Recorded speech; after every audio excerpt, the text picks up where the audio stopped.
आजिकाली गाँवर अनेक लोक चाष करुछंती किंतु खर्च बढ़ुछि आउ लाभ कमुछि सेथिपई अनेक लोक एबे नुआ इनकम सोर्स खोदुछंती आउ सेही माननको भितरु बहुत एबे माछो चाष दिगकु जाउछंती कारण माछो एमिति गोटे बिजनेस जहार डिमांड केबे कमे नाही। गाँ हेउ कि सहर प्रतिदिन लोक फ्रेश माछो खोदुछंती। आगरु लोके भाबुथिले माछो चाष करिबा पई बड़ पोखरी दरकार बहुत टंका दरकार किंतु एबे छोट पोखरी रे मध्य भल इनकम हेउछि अनेक युवक न पाई एबे गाँ रे रही माछो चाष करुछंती आउ मासकु भल टंका मध्य कमाउछंती।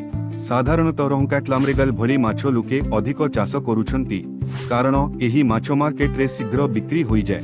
जदि पोखरीर पानी सफा रहे आउ ठीक समय रे फीड दिया जाय तेबे माछो बहुत शीघ्र बड़ हुए आउ कम समय रे भल प्रॉफिट मिली थाए।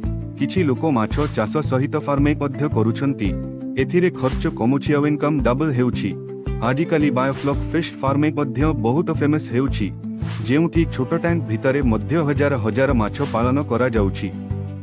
आगरु लोके सहर को काम पाई जाउथिले किंतु एबे अनेक लोक गाँ रे रही माछो चाष करी भल जीवन जीउछंती कारण एही बिजनेस रे परिश्रम अछि किंतु लाभ मध्य भल अछि। गवर्नमेंट तरफरु मत याउ सब्सिडी मिलुछि सेथिपई अनेक नुआ चाषी एबे एही बिजनेस आरंभ करुछंती। जदि ठीक योजना करा जाय तेबे माछो चाष आगामी समय रे गाँर अनेक युवकों जीवन बदलाई पारिबो कारण खाद्यर डिमांड जे पर्यंत अछि से पर्यंत माछर डिमांड मध्य रहिबो। आपनकु केउ माछ सबुठारु भल लागे कमेंट करंतु आउ एमिति फार्मिंग वीडियो पाई फॉलो करंतु।